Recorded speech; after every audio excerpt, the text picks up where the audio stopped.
코로나 사태로 미중 간의 갈등이 이전의 무역전쟁 때보다 더 첨예해지고 있습니다. 미국이 화웨이의 반도체 공급을 끊겠다고 하자 중국은 애플 제재 가능성으로 맞불을 놨는데요.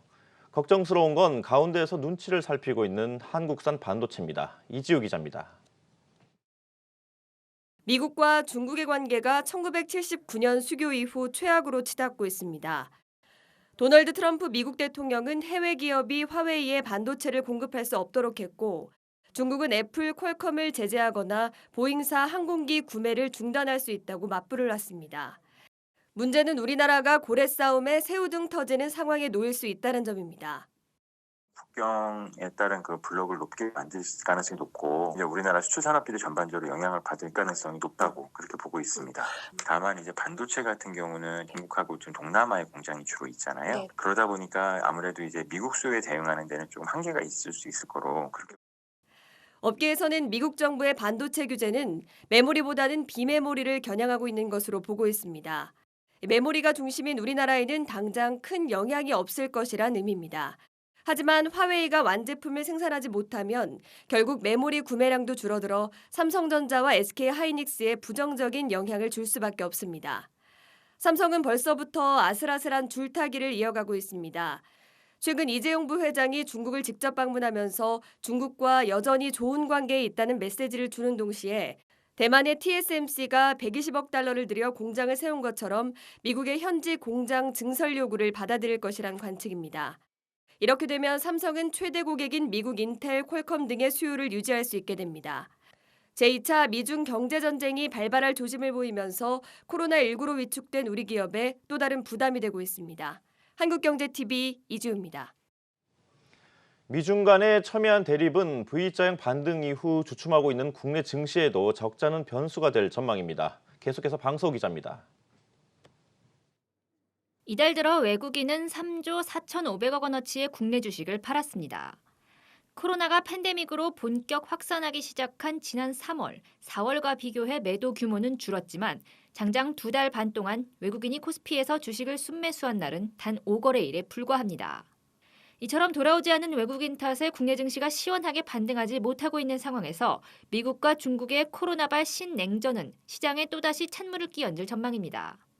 미국의 화웨이 제재가 현실화될 시 화웨이를 주요 매출처로 두고 있는 삼성전자와 SK하이닉스, 증시 대장주들부터 타격이 불가피하기 때문입니다. 무역전쟁 2차전, 외환, 무역, 그리고 기술전쟁으로 들어가는 부분이다 이렇게 보시면 될 것 같고요. 삼성전자의 30%, 하이닉스의 40% 정도가 대중국 수출이라고 보시면 됩니다. 근데 거기가 만약에 막혀버리게 된다라고 하면 상당히 큰 문제가 될 건 확실한데 특히 장기 투자자로 분류되는 미국계 투자금이 무역전쟁이 절정에 달했던 지난해 처음으로 이탈하기 시작해 최근까지도 매도를 지속했다는 점을 감안하면 당분간 추세 전환을 기대하기는 힘들다는 해석이 지배적입니다. 이에 따라 전문가들은 코스피와 상관관계가 높은 수출 지표가 회복되기 전까지 지수 전체에 투자하기보다는 개별 종목 중심의 보수적인 접근을 권합니다. 예비 선거를 시작으로 사실상 다음 달부터 진행되는 미국 대선 레이스를 앞두고 갑작스런 관세 부과를 비롯한 중국 때리기가 언제든지 시장에 등장할 수 있기 때문입니다. 지금의 시장의 추세적 변화가 없는 상황이기 때문에 수태 변화가 어떻게 될지 굉장히 어렵습니다. 분석 자체가 굉장히 어렵어요. 그래서 나무에 집중하는 그런 거래를 좀 하는데 특히 이번 주에는 우리는 중국에 관심을 더 많이 가져야 된다. 다만 이번 주 열릴 중국 최대 정치 행사인 양회에서 중국이 얼마만큼 돈 보따리를 풀지에 따라 변동성을 다소 줄일 수 있다는 기대도 나옵니다. 지난 2009년에도 미국보다 더 강력한 중국의 재정 부양책으로 인해 신흥국 증시로 글로벌 유동성이 대대적으로 유입된 바 있기 때문입니다. 한국경제TV 방서호입니다. 한편으론 화웨이에 대한 미국의 제재가 삼성전자에 반사이익을 안겨줄 거란 전망도 나옵니다. 삼성전자에 납품하는 부품업체들 또한 낙수 효과가 기대됩니다. 박혜린 기자입니다. 미국이 화웨이에 대한 초강력 제재에 나서면서 불똥이 튄 삼성전자와 SK하이닉스. 한국 반도체 업계는 삼성전자와 SK하이닉스가 화웨이에 반도체를 공급하지 못하면 당장 연간 10조 원에 달하는 매출을 잃을 것으로 추산하고 있습니다. 화웨이로 끝나는 게 아니라 삼성전자랑 SK하이닉스도 사실은 애플까지 불이익을 받잖아요. 전 세계 수요가 좀 위축될 가능성이 큽니다. 이 같은 우려에도 불구하고 18일 증시에선 삼성전자와 SK하이닉스가 엇갈린 행보를 보였습니다.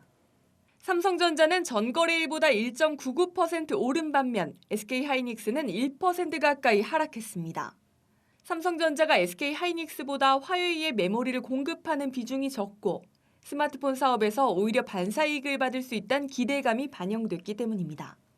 반도체 업황 안에서 하이닉스는 빠지고 삼성전자는 오를 만한 이슈는 오늘 그거 말고는 사실 다른 방법을 해석하기는 어렵거든요. 전자 IM 사업부 입장에서는 화웨이 제재가 반사적으로 작용할 거다라는. 현재 글로벌 스마트폰 시장 점유율 2위인 화웨이가 경쟁력을 잃으면 삼성전자의 점유율 확대가 더욱 가속화될 것이란 분석입니다. 네트워크 장비 분야에서 글로벌 1위를 차지하고 있는 화웨이의 미국 시장 진출이 가로막히면서 네트워크 장비 사업에서도 삼성전자의 수혜가 예상됩니다. 이에 따라 증권업계에선 스마트폰과 5G 장비 업체 등 삼성전자의 부품을 납품하는 업체들의 낙수 효과도 기대하고 있습니다. 신한금융투자는 지난해 미중 무역 분쟁 당시 IT 섹터에서 삼성전자 스마트폰 부품주가 홀로 상승했다며 특히 파트론과 MC넥스, 인탑스 등이 주목된다고 밝혔습니다. 한국경제TV 박혜린입니다.